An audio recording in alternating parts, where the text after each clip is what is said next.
ನಿರ್ಮಲಾ ಸೀತಾರಾಮನ್ ಅವರು ಒಟ್ಟು ಬಜೆಟ್ ಗಾತ್ರದಲ್ಲಿ 48.21 ಲಕ್ಷ ಕೋಟಿ ರೂಪಾಯಿಗಳಲ್ಲಿ 14.1 ಲಕ್ಷ ಕೋಟಿ ರೂಪಾಯಿಗಳಷ್ಟು ಸಾಲ ತಗೋತಾ ಇದೆ. ಈ ಬಜೆಟ್ ಒಂದು ರೀತಿ ಕರ್ನಾಟಕಕ್ಕೆ ನಿರ್ಮಲಾ ಸೀತಾರಾಮನ್ ಅವರು ಚೊಂಬು ಕೊಟ್ಟಿದ್ದಾರೆ. ಕರ್ನಾಟಕಕ್ಕೆ ಏನು ಕೊಟ್ಟು ಸಿಕ್ಕಿಲ್ಲ. ಆಂಧ್ರ ಮತ್ತು ಬಿಹಾರ ಎರಡು ರಾಜ್ಯಗಳಿಗೆ ಅನುದಾನ ಕೊಟ್ಟಿರೋದು ಬಿಟ್ಟರೆ, ವಿಶೇಷ ಅನುದಾನ ಕೊಟ್ಟಿರೋದು ಬಿಟ್ಟರೆ ಬೇರೆ ರಾಜ್ಯಗಳಿಗೆ ಅನುದಾನವನ್ನು ಕೊಟ್ಟಿಲ್ಲ. ಯಾಕಂತಂದರೆ ಅವರು ಪ್ರಧಾನಮಂತ್ರಿಯಾಗಿ ಉಳಿಬೇಕಾದ್ರೆ ಆಂಧ್ರ ಮತ್ತು ಬಿಹಾರಗಳ ಬೆಂಬಲ ಬೇಕು. ಅದಕ್ಕೋಸ್ಕರ ಆ ಎರಡು ರಾಜ್ಯಗಳಿಗೆ ವಿಶೇಷ ಅನುದಾನವನ್ನು ಕೊಟ್ಟಿದ್ದಾರೆ. ನಿರ್ಮಲಾ ಸೀತಾರಾಮನ್ ಅವರು ಕರ್ನಾಟಕದಿಂದ ರಾಜ್ಯಸಭೆಗೆ ಹೋಗಿರೋರು. ಕರ್ನಾಟಕದಿಂದ ರಾಜ್ಯಸಭೆಗೆ ಆಯ್ಕೆಯಾಗಿರೋರು. ಅವರಿಂದ ನಿರೀಕ್ಷೆ ಮಾಡ್ಕೊಂಡಿದ್ದೋ ನಾವು, ಕರ್ನಾಟಕಕ್ಕೆ ನ್ಯಾಯ ಒದಗಿಸ್ಕೊಡ್ತಾರೆ, ಕರ್ನಾಟಕದ ಹಿತ ಕಾಪಾಡ್ತಾರೆ ಅಂಥೇಳಿ ನಿರೀಕ್ಷೆ ಇಟ್ಕೊಂಡಿದ್ದು. ಆದರೆ ಕರ್ನಾಟಕಕ್ಕೆ ಭಾಳ ನಿರಾಸೆ ಮಾಡಿದ್ದಾರೆ.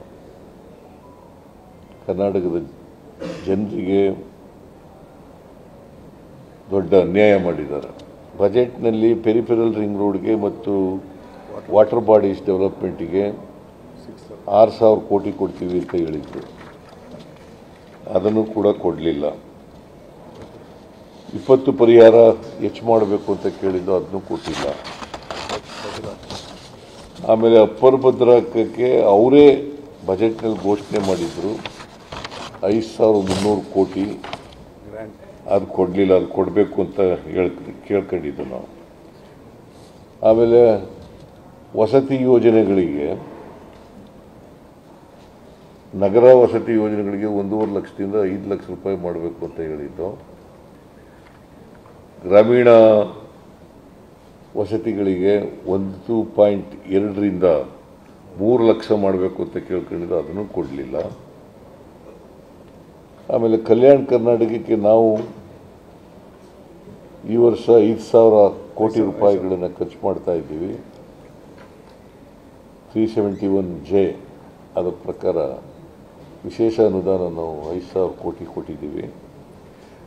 ಅದಕ್ಕೆ ಮ್ಯಾಚಿಂಗ್ ಗ್ರ್ಯಾಂಟ್ ಕೊಡಿ ಅಂತ ಹೇಳಿದ್ದು ನಾವು. ಬ್ಯಾಕ್ವರ್ಡ್ ಏರಿಯಾ ಡೆವಲಪ್ಮೆಂಟ್ಗೆ ಅದನ್ನು ಕೂಡ ಕೊಡಲಿಲ್ಲ.